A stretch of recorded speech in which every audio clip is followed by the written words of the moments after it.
7h30, c'est l'invité café.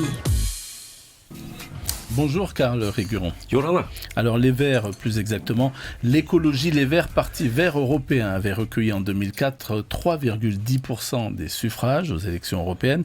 Alors quand on connaît l'enjeu de l'environnement aux quatre coins de la planète, avec notamment la question du réchauffement climatique, de la montée des eaux, des premiers réfugiés climatiques, on peut ajouter également l'épuisement des ressources fossiles, pourquoi un mouvement comme le vôtre n'arrive-t-il toujours pas à se faire entendre plus que ça aujourd'hui ?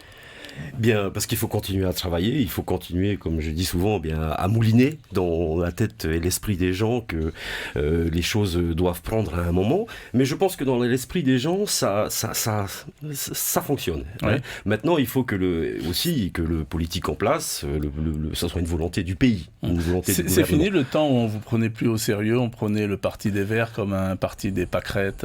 Ce temps-là est fini. Je crois que c'est révolu. La preuve en est, c'est que l'Union européenne, il y a quand même une équipe en place depuis un moment, composée de plusieurs États membres, où il y a donc une liste d'écologistes qui font avancer donc les intérêts de l'écologie partout dans le monde.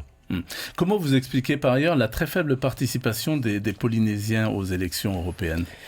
Je pense qu'il y a plusieurs raisons à cela. Tout d'abord, la réalité. Dans la réalité, c'est vrai que cette institution est géographiquement très éloignée de la Polynésie. Alors on peut se dire, ouais, c'est loin, en quoi ça nous concerne ?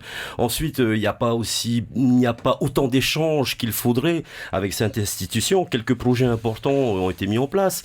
Les dispositifs d'échange culturel et scolaire Erasmus, par exemple, mais ce n'est pas suffisant.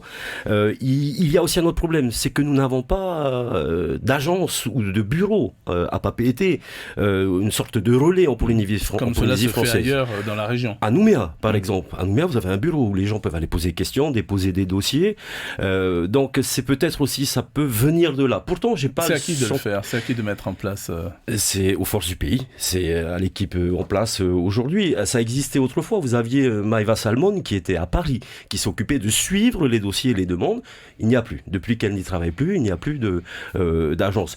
À côté de cela, c'est peut-être aussi parce que, nous n'avons jamais eu de député polynésien qui a fini donc eurodéputé.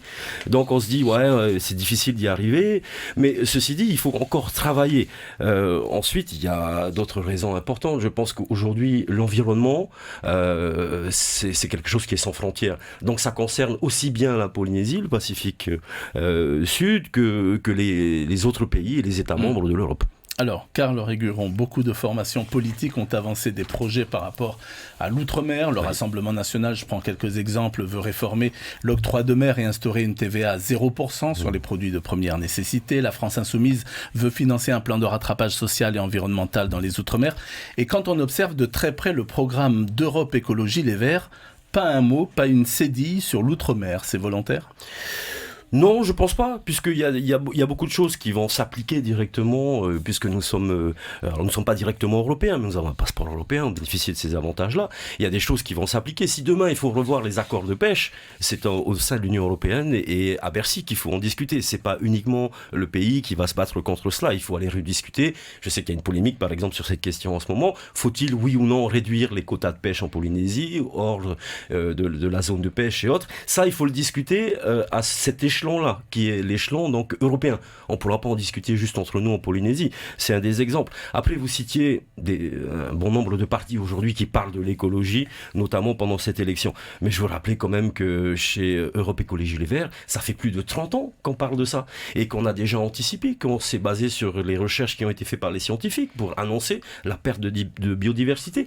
Quand on en parlait, on disait mais c'est pas important. Le plus important, c'est le profit, c'est l'économie, c'est les emplois. Oui, sauf qu'aujourd'hui, on s'aperçoit que le vieux système, le vieux fonctionnement, le vieux monde est en train tout doucement de refaire surface d'une autre façon. Il faut se battre contre ça, de manière à ce qu'on ne remette pas en place ce qui a déjà été fait, parce qu'elle ne fonctionne pas. Les paramètres étant nouveaux aujourd'hui, il faut tenir compte de tout cela. Et nous aussi, à notre niveau, en Polynésie, on doit faire quelque chose. Qu'est-ce qu'on peut faire ici ? Par exemple, il faut déposer des dossiers pour demander à l'Union européenne des infrastructures pour protéger la montée des eaux, notamment des Tuamotu. Qu'est-ce qu'il faut faire? Est-ce qu'il faut planter des vétivers en bord de mer? Est-ce qu'il faut construire des digues pour se protéger de la montée des eaux comme un petit peu au Japon? Tout ça nécessite des études, une réflexion de fond, et ensuite il faut proposer les dossiers.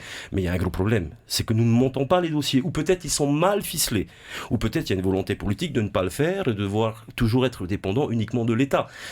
Il faut bien le dire, l'Europe, c'est une banque. Et cette banque, elle doit également nous servir 500 millions par an en moyenne depuis l'existence du FED. 60 ans. Voilà, depuis donc de longues années. Quand on regarde la liste, pour ne citer que ça, construction en 91 de logements pour instituteurs, 78 millions. Ça, c'était entre 64 et 70. Ça constitue à Pamatei, le tronçon de la route des collines, c'était 290 millions. Voilà, je crois que les gens ont oublié ça. La construction de l'hôpital de Maman aussi. Également. Voilà, ça alors, sont des exemples il y a un projet qui vous tient à cœur ici. Cela dit, même s'il ne figure pas dans le programme de Yannick Jadot, c'est la construction d'une usine thermique des mers. Tout à fait. Nous pensons que non seulement ça va permettre aux jeunes d'être formés, mais pour cela, il va falloir peut-être aller travailler dans d'autres universités, étudier dans d'autres universités. C'est déjà le cas pour certains étudiants, mais on pourrait élargir encore ce dispositif pour permettre à des étudiants de se spécialiser dans ces techniques. Oui, l'énergie thermique des mers. Pourquoi? Bien parce qu'aujourd'hui, on sait que le pétrole, avec les problèmes que cela et sa raréfaction, va faire que dans pas très longtemps, nous allons être au taquet avec ce problème. Alors, par quoi remplacer l'énergie fossile? Eh bien, c'est une des solutions que nous proposons et dont nous parlons déjà depuis un certain nombre d'années, c'est de construire donc une usine qui va permettre, avec l'échange froid des profondeurs, eh bien, de produire de l'électricité. Ça, c'est un des créneaux. On ne va pas continuer dans notre petit pays comme le nôtre à brûler constamment du fossile. Ça va poser un sérieux problème, d'autant plus que aujourd'hui, le coût et le prix du pétrole ne cessent d'augmenter. Son acheminement a un coût de plus en plus important. Donc, tôt ou tard, on va être confronté à ce problème. Comment allons-nous produire de l'énergie, l'électricité pour les foyers? Tout ce que vous venez de nous dire là, est-ce que vous le vulgarisez entre guillemets? Est-ce que vous le faites savoir dans votre entourage? Parce qu'on se rend bien compte, on l'a vu, 85% de taux d'abstention, c'est énorme. Est-ce que donc il n'y a pas un gros déficit quand même d'explication, de pédagogie populaire, j'allais dire? Bien sûr, il y a peut-être un déficit de communication, c'est sûr, et puis vous voyez à la vitesse à laquelle les élections se succèdent, les gens n'ont peut-être pas le temps également de capter cela. Si en plus, à côté de ça, vous avez des partis politiques qui biaisent un petit peu cette élection et qui vous disent que, non, nous on va voter autrement, on va voter, je prends un exemple, Marouinouille, pour ne citer que celui-là, les gens après vont se poser des questions, ils vont pas comprendre, il ne s'agit pas d'un référendum quand même, il s'agit d'amener à Paris ou de soutenir à l'Union européenne, à Bruxelles, des gens qui vont faire avancer les intérêts de la Polynésie. Si à côté de ça, on a entendu également d'autres partis précédemment, dans les précédentes élections européennes, dire que ça ne servait à rien. Mais il y a un problème là. C'est pour ça qu'ensuite les gens ne vont pas voter, parce qu'ils sont pas conscients que effectivement tout ce qui est parfois dit est à côté de la plaque. Donc il y a encore du travail à faire. Il y a beaucoup de travail. Oui. Merci beaucoup Karl Régueron d'avoir accepté notre invitation. Je rappelle que vous soutenez la liste de Yannick Jadot, Europe Écologie Les Verts, et on aura noté que vous souhaitez donc qu'il y ait une usine thermique des mers en Polynésie française. Demain, notre invité café sera Teari Alpha pour la liste Renaissance La République En Marche Modem, de la tête de liste Nathalie Loiseau. Merci encore.